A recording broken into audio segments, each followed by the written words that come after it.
Selamat pagi Bapak Ibu, Saudara sekalian. Terima kasih untuk tim Praise and Worship yang membawa kita untuk menikmati hadirat Tuhan. Amin. Selamat pagi. Hari ini waktu saya menikmati pujian yang luar biasa ini, saya teringat bagaikan orang tua. Kalau yang di sini orang tua mungkin ngeh apa yang saya rasakan. Kalau mengumpulkan anak-anak, ayo kumpul semua. Jarangnya bisa kumpul, makan bersama, menikmati waktu bersama. Nah, kebaktian ibadah di Surabaya City Blessing, atau saya bilang ini bukan suatu ibadah yang cuman sekedar keharusan karena menunaikan ini tugas akhir minggu ini, bukan, tapi kehausan untuk berada di rumah Tuhan karena Dia adalah Tuhan yang baik, Dia Bapa yang baik, Dia mengumpulkan anak-anaknya. Dalam bahasa Alkitab dikatakan, dalam hadirat Tuhan ada sukacita penuh. Amin. Dan dalam hadirat Tuhan ada persekutuan indah. Persekutuan itu maksudnya ada keintiman. Amin. Dan satu ayat lagi, Bapak Ibu tahu, pasti tahu. Dia menyediakan hidangan bagi kita di depan lawan. Salah satu ayat dari Mazmur. Hari ini Tuhan menyediakan hidangan melalui firman Tuhan yang akan diberitakan. Dan memang di depan ada lawan. Oke, lihat sebelah kiri kanan itu bukan lawanmu. Itu istrimu, itu temanmu, itu sahabatmu.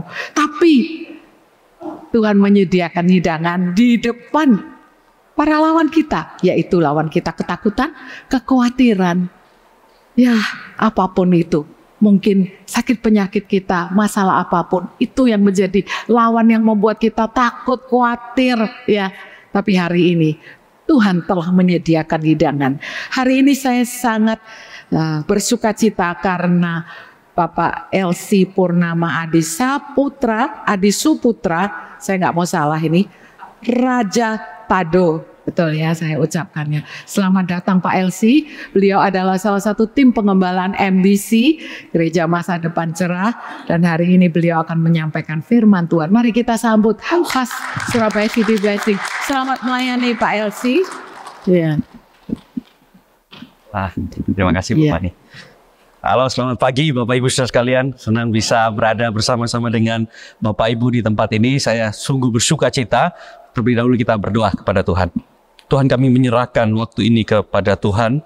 Sepanjang pemberitaan firman Tuhan, sepanjang kami akan menikmati apa yang Tuhan beritakan bagi setiap kami, izinkan Tuhan mengkoreksi hidup kami, agar ketika kami melangkah di dalam kehidupan kami, ada anugerah Tuhan yang membuat kami semakin teguh, semakin berpegang pada setiap firman yang Tuhan beritakan. Atas nama Kristus Yesus Tuhan kami berdoa. Amin. Amin. Ya, saya tadi Ibu Fami sudah memberitakan sedikit tentang saya. Jadi saya ini dari Pulau Sabu, ternyata ada banyak orang dari Kupang. Saya dari NTT, jadi ada yang dari Soe tadi, ada yang dari Flores, Ibu Maria dari Flores, ada yang dari Jawa, ada yang dari Chinese, ada yang dari manapun kita berada di tempat ini. Saya percaya karena kita dikumpulkan karena satu hal yang kita harus percaya, bahwa hanya Yesus Kristus Tuhan yang kita tinggikan. Bukan suku, bukan apapun dalam hidup kita yang kita tinggikan, tapi Yesus Kristus yang adalah Tuhan, sehingga kita bisa berkumpul bersama-sama di sini.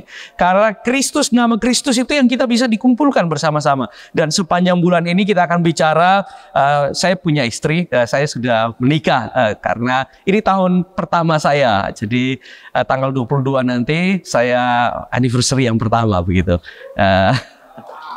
Saya dikaruniai seorang putra, tapi Tuhan memanggil dia, dan saya percaya ada suatu hal yang Tuhan kerjakan bagi saya. Dan pada saat saya berkhotbah ini pun istri saya sementara menuju ke rumah sakit. Jadi dia berada di rumah sakit sekarang ini, nanti jam 12 akan masuk rumah sakit dan kemudian diobservasi tanggal besok, dan lusanya akan dioperasi kistanya, karena cukup besar kista, karena puji Tuhan karena dia hamil dan ada kistanya begitu, Tuhan kasih dua begitu ya. Jadi hamil ada kasih kista juga, karena saya tahu bahwa banyak hal yang kita akan alami dalam Kristus, tetapi pada saat saya merenungkan satu bagian firman Tuhan ini, saya yakin itulah yang akan menguatkan kita semua. Dan saya sudah 14 tahun saya di Surabaya. Mungkin kalau mungkin masih ada kata-kata orang dari Kupang, bahasa dari Kupang begitu ya. Ya karena saya bukan orang asli di sini begitu. Jadi tapi saya percaya bahwa kita semua adalah saudara, amin. Kita adalah keluarga di tempat ini, dan saya berdoa itulah yang akan menguatkan setiap kita.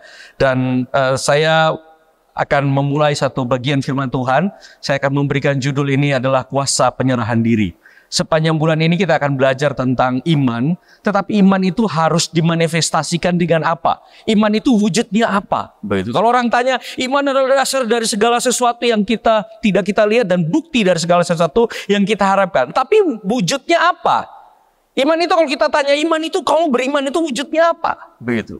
Orang sering tanya kan kepada setiap kita, kalau kamu iman apa wujudnya? Begitu. Apa perbuatannya? Apa tindakan yang kita akan lakukan? Dan saya akan merenungkan satu bagian firman Tuhan yang bagi saya ini sangat kuat sekali berbicara di dalam kehidupan saya, adalah kuasa penyerahan diri. Banyak dari setiap kita yang saya lihat bahwa kita sudah sangat jarang sekali bicara tentang pengabdian diri, servanthood. Bahkan kita berbicara tentang sesuatu yang kita dapat berkat, kita dapat sesuatu yang daripada Tuhan. Tetapi penyerahan diri adalah dituntut sesuatu dari kita. Kalau penyerahan diri kan berarti kita dituntut untuk melakukan sesuatu. Begitu. Nah, hari ini kita akan belajar dari satu bagian firman Tuhan di dalam Alkitab kita. Lukas pasal 5 ayat yang pertama sampai ayat yang ke-11. Demikian bunyi firman Tuhan. Pada suatu kali Yesus berdiri di pantai Danau Genesaret. Sedang orang banyak mengerumuni dia hendak mendengarkan firman Allah. Ia melihat dua perahu di tepi pantai, nelayan-nelayannya telah turun dan sedang membasuh jalannya. Ia naik ke dalam salah satu perahu itu, yaitu perahu Simon. Ia menyuruh dia supaya menolakkan perahunya sedikit jauh dari pantai. Lalu ia duduk dan mengajarkan banyak dari atas perahu. Banyak dari atas perahu. Mengajarkan orang banyak dari atas perahu. Setelah selesai berbicara, ia berkata kepada Simon, bertolaklah ke tempat yang dalam dan tebarkanlah jalamu untuk menangkap ikan. Simon menjawab, Guru, telah sepanjang malam kami bekerja keras dan kami tidak menangkap apa-apa. Tetapi karena engkau menyuruhnya, aku akan menebarkan jala juga.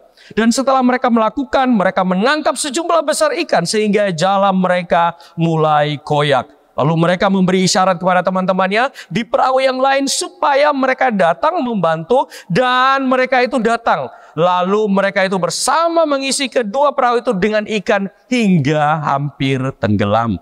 Ketika Simon Petrus melihat hal itu, ia pun tersungkur di depan Yesus dan berkata, Tuhan, pergilah daripadaku, karena aku ini seorang berdosa. Sebab ia dan semua orang yang bersama-sama dengan dia takjub oleh karena banyaknya ikan yang mereka tangkap. Demikian juga dengan Yakobus dan Yohanes, anak-anak Zebedeus yang menjadi teman Simon. Kata Yesus kepada Simon, jangan takut, mulai dari sekarang engkau akan menjala manusia. Dan sesudah mereka menghela perahu-perahu itu ke darat, mereka pun meninggalkan segala sesuatu, lalu mengikut Yesus.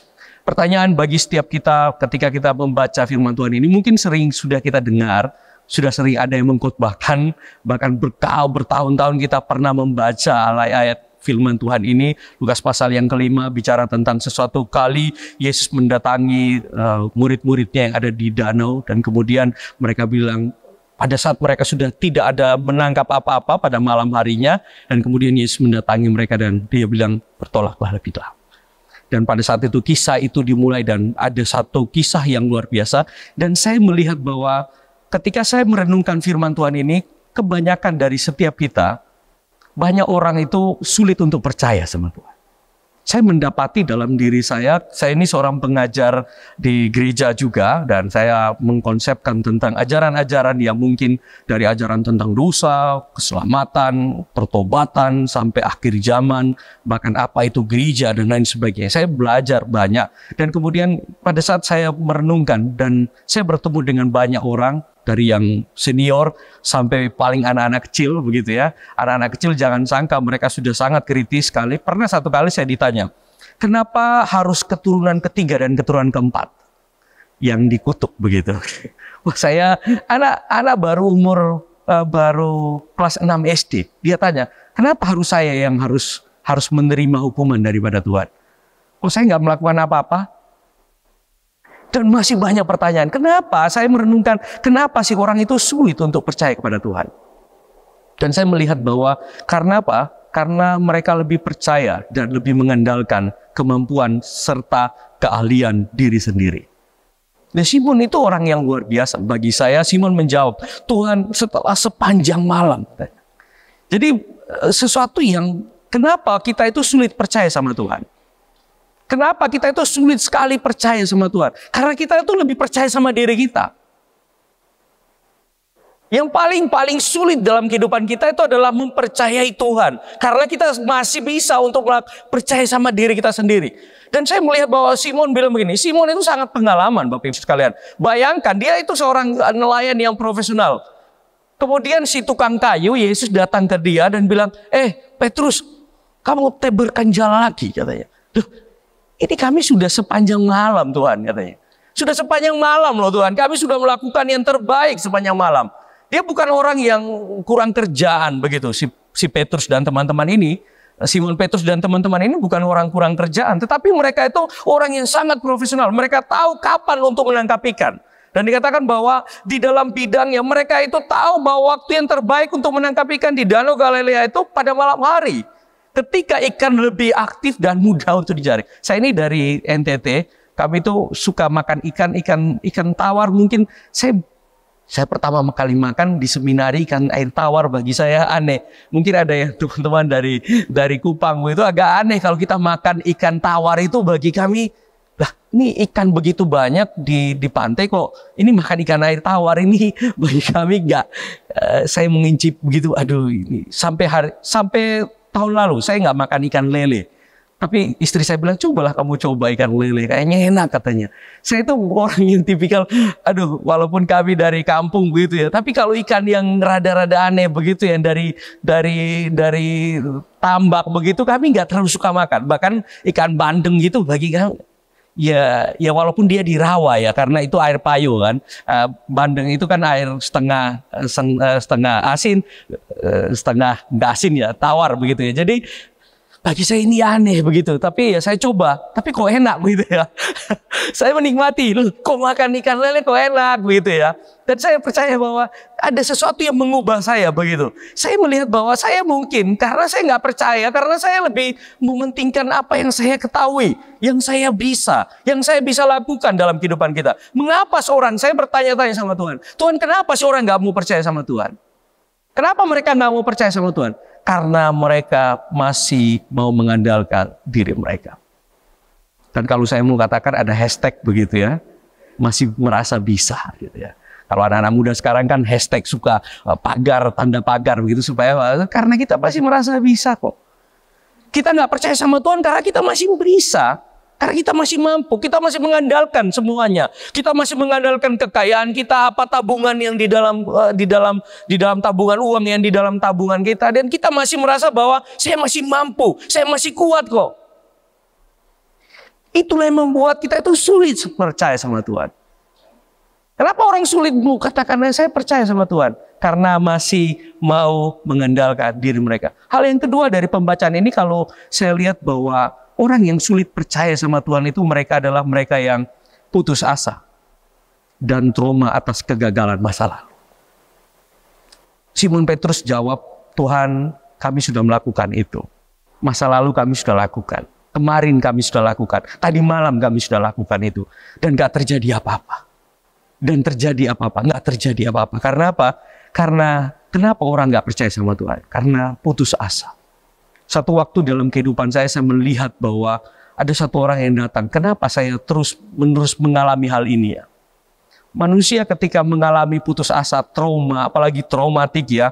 Bapak Ibu sekalian, kalau ada yang mengalami trauma dalam kehidupannya, orang yang sering dipukul, orang yang sering dimarahi begitu ya. Saya pernah mengalami traumatik dalam kehidupan saya karena saya melihat bahwa orang tua kami di kampung di Kupang itu suatu orang yang keras begitu, orang yang orang tua itu benar begitu. Bagi ya mungkin di sini juga Orang tua benar. Dan ini mungkin anak-anak masih belajar dari hal ini. Saya melihat bahwa trauma yang dihasilkan pada masa lalu itu akan mempengaruhi cara kita untuk berpikir.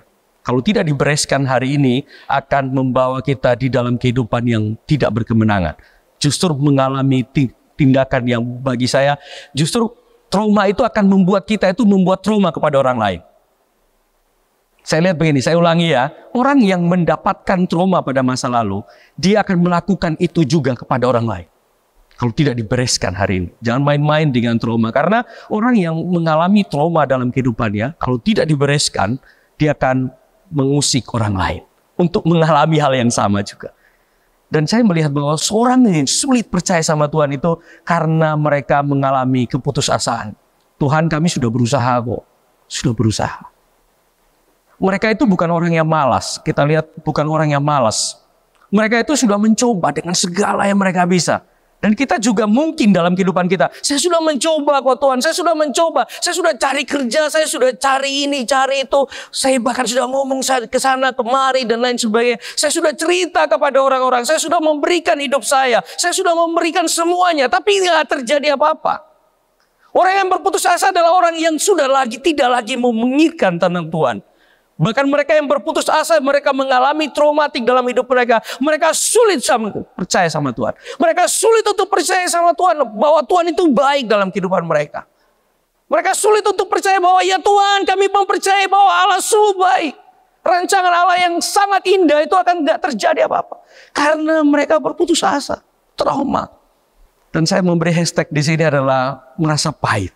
Orang yang sulit percaya sama Tuhan karena mereka masih merasa pahit. Mereka orang-orang yang pahit. Kita pun begitu. Mungkin kalau kita dalam hati, ya saya percaya sama Tuhan lah. Tapi Tuhan belum mengerja apa-apa kok. Gak terjadi apa-apa dalam hidup saya. Karena kita apa? Kasih kita masih mau pingin, kita masih mau pahit. Kita lebih pahit sama orang. Kita sulit sekali untuk mengampuni orang. Lebih sulit pahit sama orang ketimbang kita mengampuni orang. Betul atau betul? Kita itu lebih gampang untuk pahit sama orang daripada kita mengasihi, memberkati orang lain. Kita lebih suka pahit kok. Wah, kita lebih suka kalau kita dengar cerita-cerita begitu ya. Cerita kepahitan itu jadi senang kita. Orang lebih suka apa? Suka menceritakan apa yang dialami, gosip sana, gosip sini. Supaya apa? Supaya memuaskan dirinya sendiri. Orang yang begitu harus bertobat. Dan saya pun bertobat untuk hal itu. Saya melihat bahwa kehidupan kalau masih merasa pahit, masih menyimpan segala sesuatu dalam kehidupan kita. Saya rasa itulah yang satu waktu di dalam kehidupan saya ingat sekali tanggalnya. Tanggal 4 Februari. Itu waktu pertama saya menghubungi orang tua saya.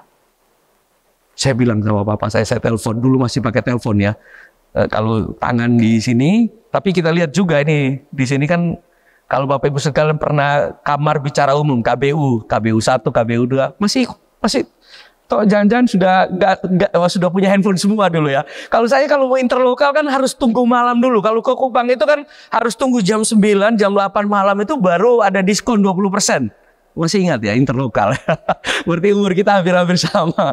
Jadi saya datang kepada orang tua saya telepon ke dia, saya minta maaf. Saya pernah mau membunuh bapak, saya mau kata-kata yang kasar kepada orang tua saya. Sebelum saya mau memutuskan jadi hamba Tuhan. Malam itu adalah malam di mana saya memberi pengampunan. Saya lepas dari masa pahit. Saya ingat sekali tanggal, waktunya. Dan saya bilang bahwa saya melepaskan kepahitan itu. Saya mengampuni orang tua saya.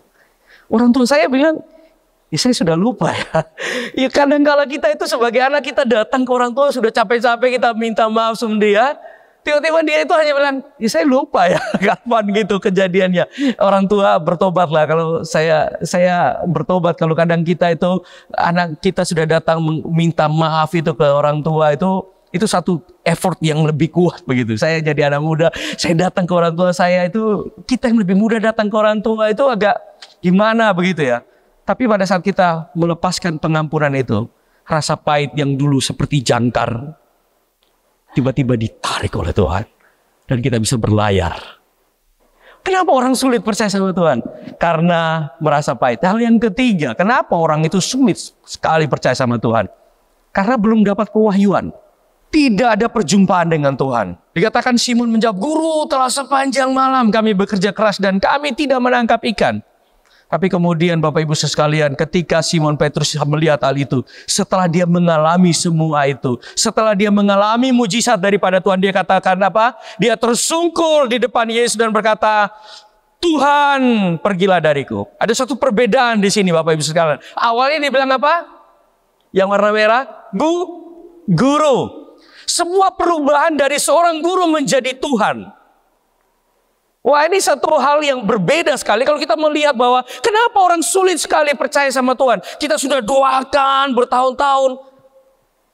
Enggak bertobat juga. Enggak berubah-berubah juga. Karena dia belum mengalami yang namanya perjumpaan dengan Tuhan. Pewahyuan belum terjadi dalam kehidupannya. Tapi pada saat pewahyuan itu terjadi dalam kehidupannya, hal yang terjadi adalah perubahan dari seorang yang memanggil guru menjadi Tuhan. Itu satu tindakan yang berbeda begitu. Pada saat kita mengalami perjumpaan dengan Tuhan, kita bukan hanya sekedar, "Tuhan, Engkau hanya menyelamatkan hidupku," tapi seisi rumahku juga diselamatkan oleh Tuhan. Bapak Ibu sekalian, pada saat saya berkhotbah ini pun ada teman saya, pembimbing saya juga, yang masih mendoakan orang tuanya sampai hari ini. Orang tuanya bukan orang percaya, dia masih berjuang mendoakan terus. Berapa lama Tuhan? Kadang-kala orang itu sulit percaya itu sama Tuhan itu. Berapa lama lagi Tuhan? Saya harus tunggu sampai kapan ini? Sampai kapan Tuhan itu memberikan kekuatan?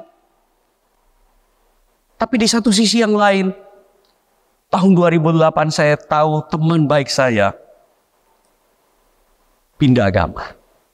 Dan saya bersedih hati sama Tuhan. Dan kemudian saya ingat bahwa hanya bisa kita doakan.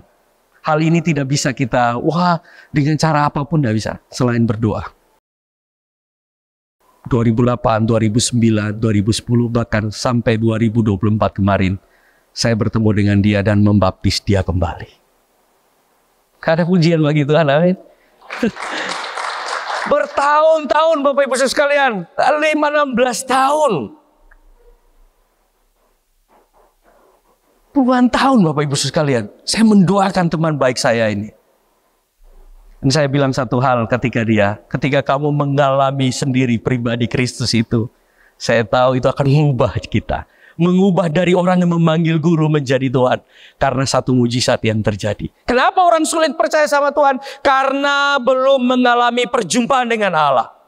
Kalau dia tidak mengalami perjumpaan pribadi dengan Allah, semua yang terjadi dalam kehidupan kita itu kalau kita tidak pernah perjumpaan dengan Allah, berjumpa satu kali dalam kehidupan kita dengan Tuhan, ya tidak akan pernah mengubah apa-apa dalam hidup kita. Kita tahu, Yesus Kristus Tuhan. Tapi ketika kita mengalami pribadinya dalam kehidupan kita, kita akan berubah dari yang memanggil guru menjadi Tuhan. Karena ada satu perubahan. Kuasa penyerahan diri membawa saya, kalau saya mengatakan ada 4 hal yang membuat kuasa penyerahan diri. Kenapa seseorang yang menyerahkan dirinya kepada Tuhan itu memiliki satu kuasa di dalam kehidupannya? Hal yang pertama, penyerahan diri membawa kita kepada ketaatan akan perintah Tuhan. Kalau orang bilang, saya mau menyerahkan diri saya kepada Tuhan sepenuh waktu saya melayani Tuhan, tapi kamu nggak mau taat sama Tuhan, tidak akan terjadi apa-apa. Kuasa penyerahan diri itu pada saat kita bilang, saya mau menyerahkan kehidupan saya kepada Tuhan. Pada saat yang sama ada satu hal yang harus kamu ambil, kita ambil dalam kehidupan kita, yaitu suatu tindakan ketaatan. Ketaatan kepada perintah Tuhan itulah yang akan membawa kita untuk menundukkan diri kepada Dia.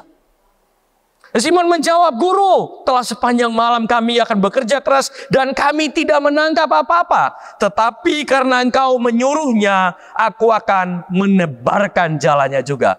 Simon Petrus mengambil satu tindakan pada saat dia bilang, ada banyak alasan untuk saya nggak percaya sama Tuhan. Ada banyak alasan di dalam kehidupan saya tidak mau mengagungkan Tuhan. Tapi pada saat yang sama, saya mau memberikan diri saya. Wow, ini satu tindakan yang luar biasa Bapak Ibu Saudara. Simon Petrus bagi saya ini contoh yang nyata bagi setiap kita. Kalaupun banyak alasan dalam kehidupan kita, saya nggak mau terlalu percaya sama Tuhan. Tapi karena Tuhan yang suruh saya mau taat. Dan terjadilah mujizat itu. Penyerahan diri membawa kita kepada ketaatan akan perintah Tuhan. Tidak ada orang yang mau menyerahkan diri tapi nggak mau taat. Nggak ada. Saya mau menyerahkan diri kok sama Tuhan, tapi saya nggak mau taat sama dia. Bisa nggak? Bisa nggak? Nggak akan mungkin. Orang yang mau menyerahkan dirinya, dia harus taat. Saat kita angkat tangan katanya, Tuhan turun tangan.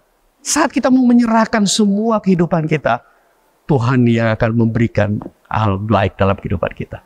Dia akan turun tangan untuk melayani, bahkan menyempurnakan apa yang dia sudah kerjakan dalam kehidupan kita. Hidup di dalam katakan membawa mujizat terjadi. Kalau yang tadi penyerahan diri membawa kepada ketaatan, ketaatan membawa kepada mujizat itu terjadi. Dikatakan begini, dan setelah mereka melakukannya, mereka menangkap sejumlah besar ikan, sehingga ia dan jalannya mulai koyak. Lalu mereka memberi syarat kepada teman-temannya perahu yang lain, supaya mereka datang membantunya. Dan mereka itu datang, lalu mereka bersama-sama mengisi kedua perahu itu dengan ikan hingga hampir tenggelam. Satu tindakan ketaatan akan membawa mujizat. Yang pertama tadi, kalau kita menyerahkan diri kepada Tuhan, harus disertai dengan ketaatan. Ketaatan membawa kepada mujizat. Mujizat terjadi dalam kehidupan kita karena kita mau taat. Sepanjang pembacaan saya di dalam kitab Perjanjian Lama, Perjanjian Baru, mujizat itu terjadi karena didahului dengan ketaatan. Apa yang kalian Bapak Ibu sekalian doakan hari-hari ini? Dan saya pun masih mendoakan hal itu. Saya mau setia kepada Tuhan, saya mau taat kepada Tuhan. Saya yakin bahwa mujizat itu akan terjadi dalam hidup saya. Ketaatan adalah langkah terakhir, orang bilang langkah pamungkas menuju mujizat itu terjadi. Tanpa ketaatan mujizat tidak akan pernah terjadi. Satu waktu Yesus bilang, kamu benamkan aja dirimu ke kolam itu. Nggak ada orang yang bawa saya. Tapi Tuhan bilang, angkatlah tilammu dan berjalan. Waduh, bagi saya itu sesuatu yang luar biasa. Di dalam kehidupan kita, dimulai dari ketaatan, itu membawa mujizat itu terjadi bagi setiap kita. Tapi ingat bahwa mujizat yang kita alami dalam kehidupan kita itu harusnya menyadarkan kita tentang apa? Kehebatan Tuhan. Dan kita sadar bahwa kita memiliki keterbatasan. Kalau kita membawa mujizat itu membawa kita kepada satu hal yang luar biasa, yaitu apa? Mengakui bahwa Tuhan yang hebat. Kalau mujizat itu terjadi dalam kehidupan kita bukan karena yang membuat mujizat. Kalau saya mendoakan orang sakit sembuh, bukan saya yang hebat, tapi Tuhan yang hebat. Kita adalah sarana Tuhan untuk membawa kesembuhan bagi orang itu. Kita harus sadar benar dalam kehidupan kita. Kita itu manusia yang terbatas. Ketika Simon Petrus melihat hal itu, dia apa? Tersungkur di depan Yesus dan berkata, Tuhan, pergilah, karena aku ini seorang berdosa. Wow. Bagi saya ini satu tindakan dari seorang yang luar biasa. Ketika dia melihat semua terjadi dalam kehidupannya itu, dia sudah menjadi semua hal baik dalam kehidupan yang sudah terjadi. Mujizat yang terjadi. Mujizat kesembuhan itu terjadi dalam kehidupan kita. Mungkin dalam hidup kita. Banyak hal-hal yang Tuhan sudah kerjakan dalam kehidupan kita. Harusnya menyadarkan bahwa Tuhan yang hebat. Dan kita harus sadar, kita ini manusia yang terbatas. Kehidupan kita itu tidak boleh terjebak hanya kepada berkat dan mujizat semata. Bapak Ibu sekalian, mujizat itu kalau orang alami kesembuhan itu jangan bergantung kepada karena kesembuhan itu. Enggak. Tetapi kepada kerinduan kita untuk mengabdikan diri kita sama Tuhan.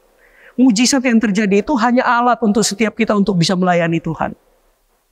Bukan mujizatnya yang kita kejar. Bukan berkatnya yang kita kejar. Tapi kalau berkat itu mendatangi setiap kita, hal yang paling kita harus ingat dalam kehidupan kita, kita yakin bahwa mujizat itu kita bawa untuk kita apa? Mengabdikan diri sama Tuhan. Banyak kita mungkin hari-hari ini mengalami mujizat dalam kehidupan kita. Tapi itu membawa kita untuk membawa hidup kita untuk menyerahkan diri kita sama Tuhan nggak? Kalau itu nggak terjadi dalam kehidupan kita, kita harus bertanya benar dalam hidup kita. Kita harus betul-betul bertanya, apakah semua yang terjadi dalam kehidupan, baik itu hal-hal baik, kehidupan hal-hal yang buruk terjadi dalam hidup kita, itu membawa kita untuk mengabdikan diri sama Tuhan nggak? Kerinduan kita itu ada satu kerinduan dalam hati kita untuk mengabdikan diri kita kepada Tuhan. Yang pertama tadi, dari penyerahan diri kepada ketaatan. Ketaatan membawa Mujizat. Mujizat harus membuat kita menyadari bahwa Tuhan yang hebat dan kita itu adalah orang-orang yang bergantung sama Dia. Tapi pada saat yang sama kita yakin bahwa ini yang terjadi. Kesetiaan untuk melayani Tuhan. Dari orang yang mengakui bahwa Tuhan yang hebat, membawa kita kepada kesetiaan untuk melayani Tuhan. Kata Yesus kepada Simon, jangan takut, mulai dari sekarang engkau akan menjadi penjala manusia. Seorang yang menjadi penjala ikan, mungkin saja bagi saya, kalau saya bayangkan ya, si Petrus ini bilang, Yesus, mau nggak kita partner kerja? Kan kamu bisa membuat mujizat nih. Bisa aja kita bikin pabrik yang namanya pabrik ikan, begitu. Kan hebat, Yesus kan bisa membuat mujizat, ya kan? Tinggal saya itu jadi pengelolanya aja deh. Saya jadi manajernya aja dari kamu yang buat mujizat, saya manajernya. Kan gampang nih. Tinggal apa? Pada saat yang sama kan ikan sudah banyak nih ya. Kita bikin dong namanya pabrik ikan. Setuju nggak? Kalau saya kayak Petrus mungkin saya bilang, ya Tuhan kayaknya menarik kalau kita bikin pabrik ikan, pengalengan dengan bagus, kita kemas dengan bagus, kita jual lagi kan dapat untung. Untungnya bisa bagi dua katanya gitu ya. Kalau saya kayak Petrus kan bisa aja kita berandai-andai. Bisa aja ketika mujizat itu terjadi dalam kehidupan kita, kita yakin bahwa ya lebih enak kan, kita harus menikmati aja mujizat itu. Tapi lihat yang dilakukan oleh Tuhan Yesus. Dia bilang bahwa Petrus, mulai saat ini engkau bukan lagi menjadi penjala ikan, tapi menjadi penjala manusia. Wah, satu perubahan cara berpikir. Dari orang yang menyerahkan hidupnya kepada ketaatan, membawa dia untuk setia melayani Tuhan. Ini bagi saya ini sesuatu yang hal ini harusnya menjadi kekuatan bagi setiap kita. Ini pengalaman hidup yang didasari oleh pewahyuan itu akan menjadi landasan kita. Dikatakan bahwa pada saat yang sama Simon menjawab, Guru telah terus sepanjang malam. Tapi kemudian ada satu perubahan terjadi dalam kehidupannya. Yaitu dia memanggil Tuhan. Ini menjadi pengalaman hidup. Kita semua ini punya pengalaman hidup. Suka atau nggak suka, kita pasti pernah mengalami hal yang baik. Benar? Amin. Tapi ada juga hal yang nggak baik terjadi dalam kehidupan kita. Tetapi setiap pengalaman hidup itu, ketika Allah ada perjumpaan dengan Tuhan di sana, itu akan membawa kita untuk melayani Tuhan. Kesaksian kehidupan kita, baik itu kesaksian di mana Tuhan sedang bekerja dengan sungguh dalam kehidupan kita. Ketika pewahyuan itu datang untuk melayani kita, kita tahu saat yang sama kita akan melayani Tuhan. Karena pada dasarnya benar, pengalaman kehidupan kita disertai dengan kita sadar bahwa di dalam segala sesuatu Allah turut bekerja di dalam segala hal untuk mendatangkan kebaikan bagi setiap kita. Wah, kalau pelayanan landasan kita melayani, kesetiaan untuk melayani Tuhan ini didasari oleh apa? Setiap perjumpaan kita dengan Allah di dalam kehidupan kita, di dalamnya ada yang namanya pewahyuan itu, bahwa Tuhan sedang bekerja di dalam segala sesuatu untuk kebaikan kita. Dan saya melihat bahwa itulah yang membawa kita menjadi landasan setiap kita untuk melayani Tuhan. Pewahyuan pengalaman hidup kita disertai dengan pewahyuan itu akan menjadi landasan kita untuk melayani Tuhan. Kita melayani Tuhan karena apa sih? Karena apa yang Dia sudah perbuat di dalam kehidupan kita, dan kita yakin bahwa di dalam segala hal itu Tuhan bekerja dengan sungguh. Satu waktu saya datang kepada istri saya pada saat anak kami akan dipanggil Tuhan, begitu ya, di Rumah Sakit Karyadi Semarang. Saya pegang tangannya dan kemudian kami harus deal bersama karena ini adalah peristiwa traumatik ya, yang mungkin kehilangan anak putra atau putri pasti akan mengalami hal itu. Itu adalah peristiwa sebagai hamba Tuhan. Kalau ditanya apakah saya agak ragu begitu dengan Tuhan, pada saat itu saya betul-betul Tuhan, tolong saya. Kemudian istri saya menggenggam tangan saya dan kemudian dia bilang begini, kalau Tuhan izinkan hal ini, satu aja, tetap melayani Tuhan. Bapak Ibu sekalian, saya sebagai seorang hamba Tuhan, sudah 14 tahun saya melayani Tuhan, menjadi full timer. Mendengarkan kata istri saya, dia seorang polisi forensik, Bapak Ibu sekalian. Kemudian dia pegang tangan saya, dia bilang, itu menguatkan saya, dan bahkan itu jauh dari, mungkin itu pewahyuan perjumpaan saya dengan Tuhan yang beberapa kali di dalam kehidupan saya. Dia bilang, kalau ini pun terjadi sama kita, layani Tuhan. Layani dengan sungguh. Dan kami melepaskan anak kami. Dan itu Itu kira-kira membuat hati dan pikiran saya itu tiba-tiba ada Tuhan yang menguatkan saya dalam hidup saya. Dalam kehidupan kita bisa terjadi hal-hal baik, hal buruk yang terjadi. Tapi ketika hal buruk dan hal baik itu terjadi dalam kehidupan kita dan ada Tuhan di sana, itu menjadi kesaksian yang hidup. Kalau engkau berjumpa dengan kenyataan yang gak baik-baik saja, tetapi ada Tuhan yang memegang tanganmu, itu akan menjadi kesaksian yang luar biasa.